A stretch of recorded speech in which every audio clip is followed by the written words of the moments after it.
മക്കളെ എല്ലാവർക്കും നമസ്കാരം. Welcome to super notes. 2026 വരാൻ പോകുന്ന ഏറ്റവും പ്രധാനപ്പെട്ട degree level notification high court assistant notification ആണ്. നമുക്ക് എത്രയും പെട്ടെന്ന് നോട്ടിഫിക്കേഷൻ പ്രതീക്ഷിക്കാം. 3 ഘട്ടങ്ങളായിട്ടാണ് സെലക്ഷൻ നടക്കാൻ പോകുന്ന. ഒരു ഒബ്ജക്റ്റീവ് എക്സാം ഉണ്ട്, ഒരു ഡിസ്ക്രിപ്റ്റീവ് എക്സാം ഉണ്ട്, അതേപോലെ തന്നെ ഒരു ഇന്റർവ്യൂ ഉണ്ട്. അങ്ങനെ 3 ഘട്ടങ്ങളായിട്ട് സെലക്ഷൻ നടക്കാൻ പോകുന്നു. അടുത്ത ഏപ്രിൽ മാസം അല്ലെങ്കിൽ മെയ് മാസമൊക്കെ ആകുമ്പോൾ നമുക്ക് റാങ്ക് ലിസ്റ്റ് പ്രതീക്ഷിക്കാം. അതായത് 10 മാസങ്ങൾക്കകം നമുക്ക് സർവീസിലേക്ക് കയറാൻ പറ്റും.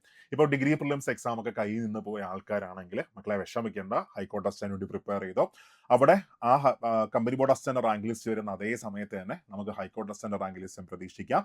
ഒരേ സമയത്ത് തന്നെ നമുക്ക് ജോലിക്ക് കയറാം, ചിലപ്പോൾ നേരത്തെ തന്നെ നമുക്ക് ജോലിക്ക് കയറാം. അപ്പോൾ വിഷമമൊന്നും പിന്നെ അങ്ങോട്ട് ഉണ്ടാവത്തില്ല. അപ്പോൾ നമ്മൾ പ്രിപ്പയർ ചെയ്യുമ്പോൾ ആദ്യം പഠിക്കേണ്ട 50 ടോപ്പിക്കുകൾ ഏതൊക്കെയാണ് അത് നമുക്കൊന്ന് ഡിസ്കസ് ചെയ്യാം. 50 ഹോട്ട് ടോപ്പിക്സ് ഏതൊക്കെയാണ്. അപ്പോൾ ഞാനീ പറയുന്നത് ഈ 50 ടോപ്പിക്ക് മാത്രം പഠിച്ചാൽ ജോലി കിട്ടുമെന്നല്ല, മറിച്ച് നമ്മൾ ഈ 50 ടോപ്പിക്കുകൾ ആദ്യം പഠിച്ചാൽ നമുക്ക് ആദ്യം തന്നെ നല്ലൊരു മാർക്ക് അവിടെ കയറ്റി വെക്കാൻ പറ്റും. ഓക്കെ, അപ്പോൾ നിങ്ങൾ ജി കെയിലും നിർബന്ധമായിട്ടും പഠിക്കേണ്ട 50 ടോപ്പിക്സ് ആണ് നമ്മൾ ഡിസ്കസ് ചെയ്യാൻ പോകുന്നത്. അപ്പം അതിന് മുമ്പായിട്ട് ഒരു കാര്യം കൂടെ പറയാനുണ്ട്. എന്താണ് ഈ ഹൈക്കോർട്ട് അസിസ്റ്റന്റ് പ്രത്യേകത? അപ്പോൾ ഈ ഹൈക്കോർട്ട് അസിസ്റ്റന്റ് പ്രത്യേകത എന്താണെന്ന് ചോദിച്ചാൽ, ഓക്കെ മക്കളെ, നമ്മൾ നോർമലി പ്രിപ്പയർ ചെയ്യുന്ന പോലെ പ്രിപ്പയർ ചെയ്താൽ ഹൈക്കോർട്ട് അസിസ്റ്റന്റ് കിട്ടത്തില്ല. അതായത് ഇവിടെ മാർക്ക് ഡിസ്ട്രിബ്യൂഷൻ എങ്ങനെയാണ് വരുന്നത് നിങ്ങൾ വ്യക്തമായിട്ട് മനസ്സിലാക്കണം കേട്ടോ. കാര്യം ജി കെ എന്ന് ഒരുപാട് പഠിച്ചിട്ട് ഒരു കാര്യമില്ല, നമ്മുടെ കുറേ സമയം കൊണ്ട് കളയാന്നല്ലാതെ ഒരിക്കലും നമുക്ക് ജോലി കിട്ടാൻ പോകുന്നില്ല. സോ എന്താണ് പഠിക്കേണ്ടത് അത് ജസ്റ്റ് ഞാൻ നിങ്ങൾക്ക് ഒരു അവയർനെസ് ആദ്യം തരാം. ഓക്കെ, അപ്പോൾ ഫസ്റ്റ് മനസ്സിലാക്കുക, 3 ഘട്ടങ്ങളായിട്ടാണ് സെലക്ഷൻ നടക്കാൻ പോകുന്നത്. ഏതൊക്കെയാണ്? ഒന്ന് ഒബ്ജക്റ്റീവ് ആണ്, രണ്ടാമത്തേത് ഡിസ്ക്രിപ്റ്റീവ് ആണ്, മൂന്നാമത്തേത് ഇന്റർവ്യൂ ആണ്. ഇങ്ങനെ 3 ഘട്ടങ്ങളായിട്ട് സെലക്ഷൻ നടക്കുന്നു. അപ്പോൾ ഇവിടെ മാർക്ക് ഡിസ്ട്രിബ്യൂഷൻ വരുന്നത് ഒബ്ജക്റ്റീവ് 100 മാർക്കാണ്. Objective 100 mark. അതിനകത്ത് എങ്ങനെയാണ് മാർക്ക് ഡിസ്ട്രിബ്യൂഷൻ വരുന്നത്? ഒബ്ജക്റ്റീവ് 100 മാർക്ക് ശ്രദ്ധിച്ചോളണേ. അതിനകത്ത് ഇംഗ്ലീഷ് വരുന്നത് 50 മാർക്കാണ്. അപ്പോൾ ഈ ഇംഗ്ലീഷ് എന്ന് പറഞ്ഞാൽ അതിനകത്ത് ഗ്രാമർ പോർഷനിൽ നിന്ന് ക്വസ്റ്റ്യൻസ് വരും, അതേപോലെ വൊക്കാബുലറി ഏരിയ ക്വസ്റ്റ്യൻസ് വരും, ലീഗൽ വൊക്കാബുലറി ക്വസ്റ്റ്യൻസ് വരും. അങ്ങനെ ഈ 3 മേഖലകളും കൂടെ കവർ ചെയ്യുന്നത് 50 മാർക്കാണ് കവർ ചെയ്യുന്നത്. ഓക്കെ, അതിനുശേഷം G K and current affairs ശ്രദ്ധിച്ചോളണം. G K plus current affairs 40 മാർക്കാണ്. അപ്പോൾ ഇവിടെ എങ്ങനെയാണ് സ്പ്ലിറ്റ് വരുന്നത്? G K plus current affairs 40 മാർക്കാണ്. ഇതിനകത്ത് കറണ്ട് അഫേഴ്സ് ഒരു 17 മാർക്കോളം നമുക്ക് കറണ്ട് അഫേഴ്സ് പ്രതീക്ഷിക്കാം. അപ്പോൾ ശ്രദ്ധിക്കുക, വെറും 23 മാർക്കോ 24 മാർക്ക് മാത്രമേ ജി കെ കോൺട്രിബ്യൂട്ട് ചെയ്യുന്നുള്ളൂ. കറണ്ട് അഫേഴ്സ് 17 മാർക്കാണ് കോൺട്രിബ്യൂട്ട് ചെയ്യാൻ പോകുന്നത്. അതിനുശേഷം മാത്സ് ആൻഡ് റീസണിങ് വരുന്നത് 10 മാർക്കാണ്. മാത്സും റീസണിങ് കൂടെ ചേർത്ത് വരുന്നത്. സോ മാത്സ് റീസണിങ് വരുന്നത് എത്ര മാർക്കാണ്? മാത്സ് പ്ലസ് റീസണിങ് വരുന്നത് 10 ക്വസ്റ്റ്യൻസ് 10 മാർക്കാണ്. സിമ്പിൾ മാത്സ് ആൻഡ് റീസണിങ്ങിലെ ക്വസ്റ്റ്യൻസ് ആണ് മൊത്തം വരുന്നത്, അല്ലാതെ ഭയങ്കരപ്പെട്ട പാടുള്ള ക്വസ്റ്റ്യൻസ് ഒന്നല്ല വരുന്നത്. അപ്പോൾ ഇവിടെ നോക്കുക, ഇവിടെ 1.25 മണിക്കൂറാണ്, അതായത് 75 മിനിറ്റ് ആണ് എക്സാമിന്റെ സമയം വരുന്നത്. 1.25 മണിക്കൂർ എക്സാമിന്റെ സമയം വരുന്നു. ഒരു ക്വസ്റ്റ്യൻ 1 മാർക്കാണ്. നെഗറ്റീവ് 0.25 മാർക്കാണ് നെഗറ്റീവ് വരുന്നത്. ഓക്കെ, അപ്പോൾ ഈ ഒബ്ജക്റ്റീവ് നടക്കുന്ന അതേ ദിവസം തന്നെയാണ്, ശ്രദ്ധിച്ചോളേ, ഒബ്ജക്റ്റീവ് നടക്കുന്ന സെയിം ഡേ തന്നെയാണ് ഡിസ്ക്രിപ്റ്റീവ് നടക്കാൻ പോകുന്നത്. അതായത് ആദ്യം നിങ്ങൾക്ക് ഒബ്ജക്റ്റീവിന്റെ ആ OMR തരുന്നു, നിങ്ങൾ ആ എക്സാം ടൈം കഴിയുമ്പോൾ ആ OMR മേടിക്കുന്നു, അപ്പം തന്നെ ഒരു ബ്രേക്ക് പോലും തരാതെ ഡിസ്ക്രിപ്റ്റീവിന്റെ എക്സാം സ്റ്റാർട്ട് ആവും. അവിടെ 60 മാർക്കാണ് ഡിസ്ക്രിപ്റ്റീവ് വരുന്നത്. അവിടെ 3 ഫോർമാറ്റിലെ ക്വസ്റ്റ്യൻസ് പ്രതീക്ഷിക്കാം. ഒന്ന് കോംപ്രിഹെൻഷൻ, രണ്ടാമത്തേത് എസ്സേ, പിന്നെ പ്രീസേ. അങ്ങനെ 3 ഫോർമാറ്റിൽ നമുക്ക് ക്വസ്റ്റ്യൻസ് പ്രതീക്ഷിക്കാം. അതിനുശേഷം ഇന്റർവ്യൂ വരുന്നത്, ഇത് 1 മണിക്കൂറാണ് കേട്ടോ ഡിസ്ക്രിപ്റ്റീവ് എക്സാം വരുന്നത്. അതിനുശേഷം ഇന്റർവ്യൂ മറ്റൊരു ദിവസമായിരിക്കും. സോ 10 മാർക്കാണ് ഇന്റർവ്യൂവിന് വരുന്നത്. ഓക്കെ, അപ്പോൾ ഇവിടെ ശ്രദ്ധിക്കേണ്ട ഒരു കാര്യം, നമ്മൾ ഒബ്ജക്റ്റീവ് കട്ട് ഓഫ് ക്ലിയർ ചെയ്താൽ മാത്രമേ, ഇപ്പോൾ കഴിഞ്ഞ പരീക്ഷയുടെ ഒബ്ജക്റ്റീവിന്റെ കട്ട് ഓഫ് വരുന്നത് 48.5 മാർക്കാണ് കഴിഞ്ഞ പരീക്ഷയുടെ ഒബ്ജക്റ്റീവിന്റെ കട്ട് ഓഫ് വരുന്നത്.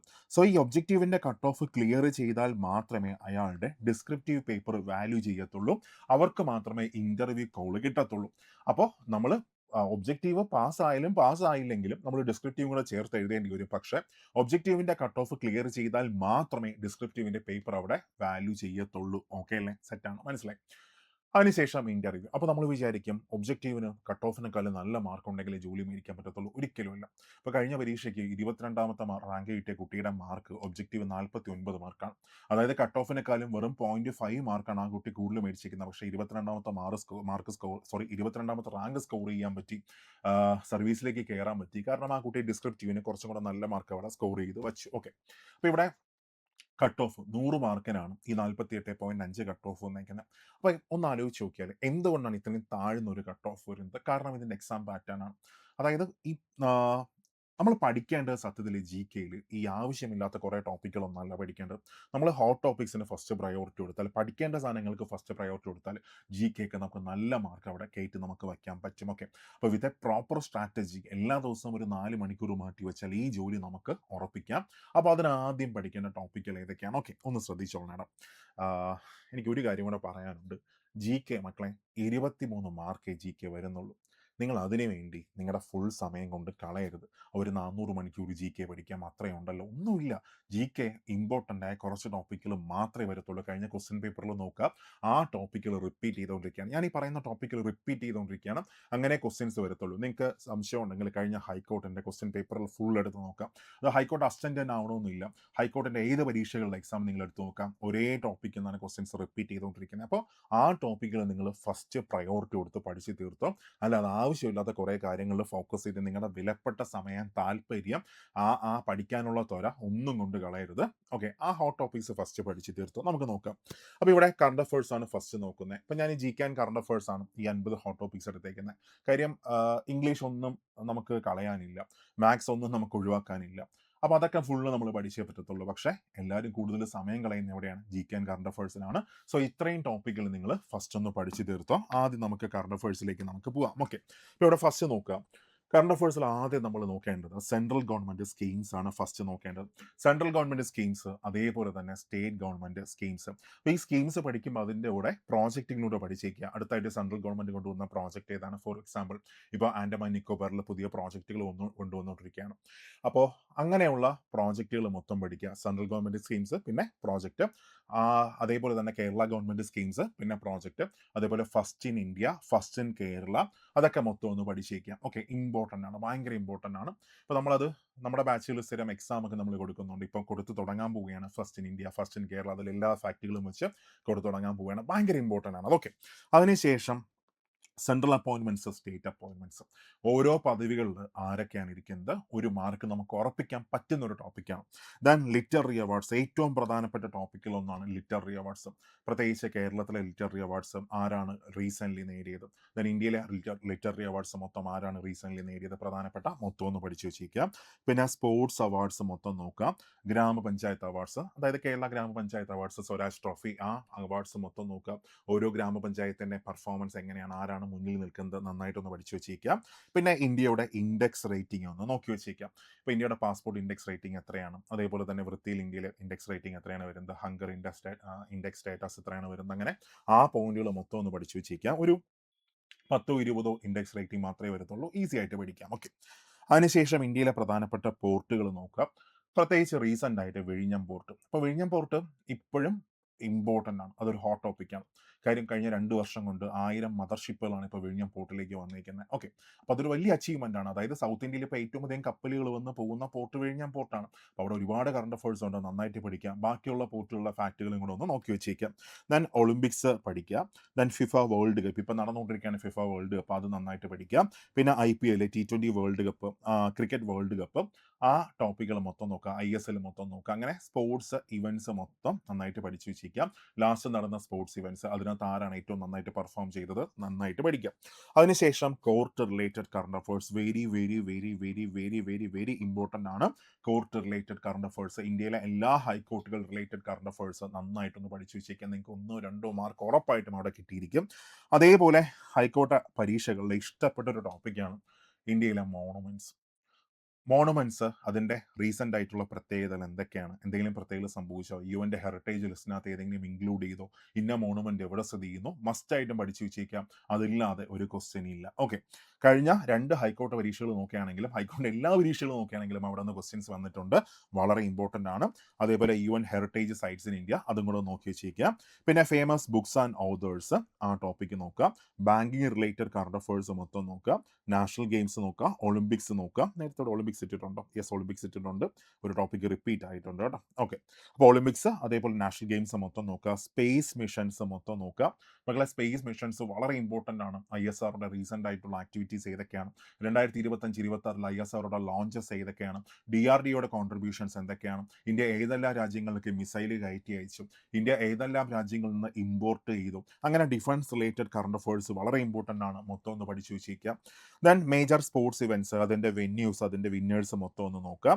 പിന്നെ index rating and military exercise. Index rating നേരത്തെ പറഞ്ഞിട്ടുണ്ടായിരുന്നു. മിലിറ്ററി എക്സസൈസ് എന്ന ടോപ്പിക്കും കൂടെ നോക്കി വച്ചേക്കാം. അതായത് ഇന്ത്യ ഓരോ രാജ്യവുമായിട്ട് നടത്തുന്ന സംയുക്ത സൈനിക അഭ്യാസങ്ങൾ ഏതൊക്കെയാണ് ഒന്ന് പഠിച്ചു വെച്ചേക്കാം.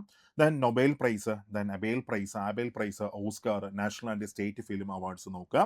ഇന്ത്യൻ ഫോറസ്റ്റ് ഏറ്റവും പ്രധാനപ്പെട്ട മറ്റൊരു ഹോട്ട് ടോപ്പിക്കാണ്. Very very very very very important topic Indian forest. ആ ഇന്ത്യൻ ഫോറസ്റ്റ് പഠിക്കുമ്പോൾ ഫോറസ്റ്റ് റിലേറ്റഡ് ഫാക്ടുകൾ മൊത്തം നോക്കാം. നാഷണൽ പാർക്കുകൾ മൊത്തം പഠിച്ചു വെച്ചേക്കാം. ആ 106 നാഷണൽ പാർക്ക് മൊത്തം നോക്കാം. 56 ടൈഗർ റിസർവ് മൊത്തം നോക്കാം. 18 ബയോസ്ഫിയർ റിസർവ് മൊത്തം നോക്കാം. പ്രധാനപ്പെട്ട ബേർഡ് സാങ്ച്വറീസ് മൊത്തം നോക്കാം. അതിലെ current affairs, forest related current affairs മൊത്തം നോക്കാം. മസ്റ്റ് ആയിട്ടും ലാസ്റ്റ് വന്ന ഫോറസ്റ്റ് സർവേ ഓഫ് ഇന്ത്യയുടെ റിപ്പോർട്ട് ഒന്ന് പഠിച്ചു വെച്ചേക്കാം. 1 മാർക്ക് നിങ്ങൾക്ക് അവിടെ കിട്ടിയിരിക്കും. ഓക്കെ, പിന്നെ അടുത്ത ഓഷ്യൻ മൂവ്മെന്റ്സ് എന്ന് പറഞ്ഞാൽ നമ്മളെ ഓഷ്യൻ കറൻസ് ഒക്കെ ഓഷ്യൻ കറൻസ് അത് നന്നായിട്ട് പഠിച്ചു വെച്ചേക്കുക. പിന്നെ canals and strait in the world, ആ ടോപ്പിക്ക് നന്നായിട്ട് പഠിക്കുക. Water bodies in Kerala, water ബോഡീസിനകത്ത് ലേക്സ് വരും, റിവേഴ്സ് വരും, അത് നന്നായിട്ട് നോക്കാം. Then water bodies in India, അതിനകത്തും ഇന്ത്യൻ റിവേഴ്സും ഇന്ത്യൻ ലേക്സ്, ആ ടോപ്പിക്ക് ഭംഗിയായിട്ട് പഠിച്ചു വെച്ചേക്കാം. ബേസിക് ഫാക്ട്സ് അബൌട്ട് ഇന്ത്യ അടിസ്ഥാന വിവരങ്ങൾ, അതായത് ഇന്ത്യയുടെ നെയ്ബേഴ്സ് ആരൊക്കെയാണ്, ബൗണ്ടറീസ് ഏതൊക്കെയാണ്, tropic of cancer, Indian standard Meridian, Indian sub continent, പിന്നെ ഓരോ രാജ്യങ്ങളുമായിട്ട് ഏതൊക്കെ സ്റ്റേറ്റുകൾ ബൗണ്ടറി ഷെയർ ചെയ്യുന്നു, ആ ടോപ്പിക്ക് നന്നായിട്ട് നോക്കി വെച്ചേക്കുക. ഇന്ത്യൻ ഫിസിയോഗ്രഫി നോക്കുക. ആ ഫിസിയോഗ്രഫിക്കകത്ത് ഹിമാലയാസ്, പിന്നെ അതേപോലെ അല്ലെങ്കിൽ northern mountains, then northern great plain, peninsular plate, coastal region, islands മൊത്തം വരും. ഇന്ത്യൻ റിവേഴ്സ് മൊത്തം ഒന്ന് പഠിച്ചു വെച്ചിരിക്കുക. ദെൻ ഗ്ലോബൽ വാർമിംഗ് എന്ന ടോപ്പിക്ക് ഒരിക്കലും സ്കിപ്പാക്കരുത്. 1 മാർക്ക് കിട്ടും. കുഞ്ഞു ടോപ്പിക്കാണ്, 5 മിനിറ്റ് കൊണ്ട് പഠിക്കാൻ പറ്റുന്ന ഒരു ടോപ്പിക്കാണ്. അത് സ്കിപ്പാക്കരുത്. ഇന്ത്യൻ ട്രാൻസ്പോർട്ടേഷൻ മൊത്തം നോക്കുക. Road transportation, air transportation and water transportation, പിന്നെ ബ്രിഡ്ജസ് ആൻഡ് ടണൽസ് മൊത്തം ഒന്ന് നോക്കുക.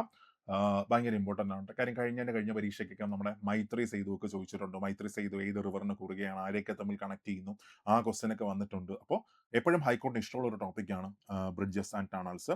അത് നന്നായിട്ട് പഠിച്ചു വെച്ചേക്കാം. ഓക്കെ, പിന്നെ കേരള റെനൈസൻസ് നന്നായിട്ട് പഠിച്ചു. 1 മാർക്ക് അവിടെ കിട്ടിയിരിക്കും.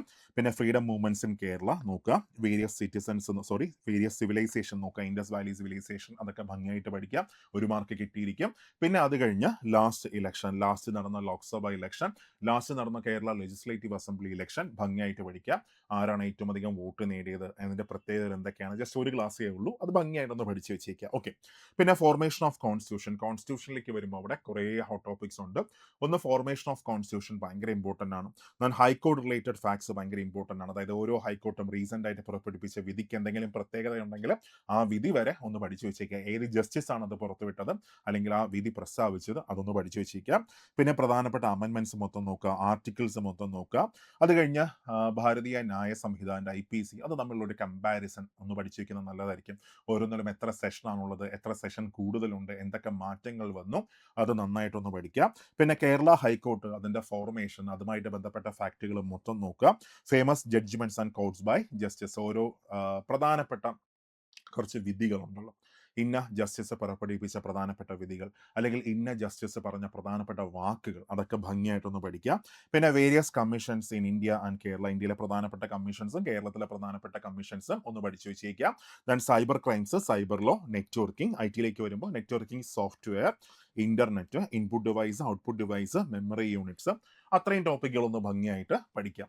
പിന്നെ അത് കഴിഞ്ഞാൽ സ്റ്റേറ്റ് വിത്ത് ഹൈ പ്രൊഡക്ഷൻ, ഓരോ ഫോർ എക്സാമ്പിൾ ഇപ്പോൾ ഏറ്റവും അധികം വീറ്റ് പ്രൊഡ്യൂസ് ചെയ്യുന്ന സ്റ്റേറ്റ് ഏതാണ്, ഏറ്റവും അധികം കോപ്പർ പ്രൊഡ്യൂസ് ചെയ്യുന്ന സ്റ്റേറ്റ് ഏതാണ്, ഏറ്റവും അധികം മാംഗനീസ് പ്രൊഡ്യൂസ് ചെയ്യുന്ന സ്റ്റേറ്റ് ഏതാണ്. അപ്പോൾ 1, 2, 3, ആ 3 സ്ഥാനങ്ങളൊന്ന് പഠിച്ചു വെച്ചേക്കണം. ചിലപ്പോൾ അതിനെ ഓർഡർ ആക്കാനായിരിക്കും ക്വസ്റ്റ്യൻ മൊത്തം വരുന്നത്. ദെൻ സ്റ്റേറ്റ് ഫെസ്റ്റിവൽസ് മൊത്തം നോക്കി. ഇതൊക്കെ കുഞ്ഞു കുഞ്ഞു ടോപ്പിക്കുകളാണ്, പെട്ടെന്ന് തീർക്കാൻ പറ്റുന്ന ടോപ്പിക്കുകളാണ്. Research stations in Kerala, GI tag എന്ന ടോപ്പിക്ക് പഠിക്കുക. പിന്നെ സയൻസിലേക്ക് വരുമ്പോൾ സയൻസ് എപ്പോഴും കുറച്ച് ക്വസ്റ്റ്യൻസ് മാത്രമേ വരത്തുള്ളൂ, 2 3 ക്വസ്റ്റ്യൻസ് മാത്രമേ മാക്സിമം വരത്തുള്ളൂ. അവിടെ കൂടുതലും റിപ്പീറ്റ് ചെയ്യുന്നത് കെമിസ്ട്രിയിൽ പീരിയോഡിക് ടേബിൾ ആണ്. ദെൻ ബയോളജിയിൽ ഹ്യൂമൻ ബോഡി, വൈറ്റമിൻസ്, അതിനകത്ത് ഡിസീസസും കൂടെ ചേർത്ത് വരും, ആ ടോപ്പിക്കാണ് വരുന്നത്. ദെൻ ഫിസിക്സ് നോക്കുമ്പോൾ ലാസ് ഓഫ് മോഷൻ, ആ ടോപ്പിക്ക് കൊണ്ടൊന്ന് പഠിച്ചു വെച്ചേക്കും. ഓക്കെ, അപ്പോൾ GK ആൻഡ് കറണ്ട് അഫേഴ്സിൽ നമ്മൾ ഫസ്റ്റ് പഠിക്കുന്ന ടോപ്പിക്ക് ഇത്രയും ടോപ്പിക്കുകളാണ്. അപ്പോൾ എനിക്ക് പറയാനുള്ളത് മക്കളെ, നമ്മൾ ഹൈക്കോർട്ട് ടെസ്റ്റിന് പ്രിപ്പയർ ചെയ്യുമ്പോൾ അതിൻ്റെ പുറകെ തന്നെ നമ്മൾ ഇരിക്കണം. അതായത് എല്ലാ ദിവസവും നമ്മുടെ സ്ട്രാറ്റജി ഇതായിരിക്കണം. എടാ, കൺസിസ്റ്റൻസി ഇല്ലാതെ നമുക്കൊരിക്കലും എക്സാമിന് ക്രാക്ക് ചെയ്യാൻ പറ്റത്തില്ല കേട്ടോ. അതായത് നിങ്ങളിപ്പോൾ ഇങ്ങനെ വിചാരിക്കണം, എനിക്ക് ഭയങ്കര തിരക്കാണ്, ലാസ്റ്റ് ഞാൻ കൊണ്ട് പഠിക്കാം, ഇപ്പോഴേ ബാച്ചിനകത്ത് ജോയിൻ ചെയ്തിട്ടേക്കാം, പിന്നെ എപ്പോഴെങ്കിലും പഠിക്കാം. ഒരിക്കലും കിട്ടാൻ പോകുന്നില്ല. ഓണസ്റ്റായിട്ട് പറയാൻ കിട്ടാൻ പോകുന്നില്ല. ലാസ്റ്റ് നമുക്ക് എല്ലാ ദിവസവും ഒരു 10 മിനിറ്റ് മാറ്റി വെച്ചാൽ ജോലി കിട്ടത്തില്ല. അതേപോലെ തന്നെ ലാസ്റ്റ് 3 മാസം പഠിച്ചാൽ 2 മാസം പഠിച്ചാൽ ജോലി കിട്ടത്തില്ല. ഒരിക്കലും കിട്ടാൻ പോകുന്നില്ല.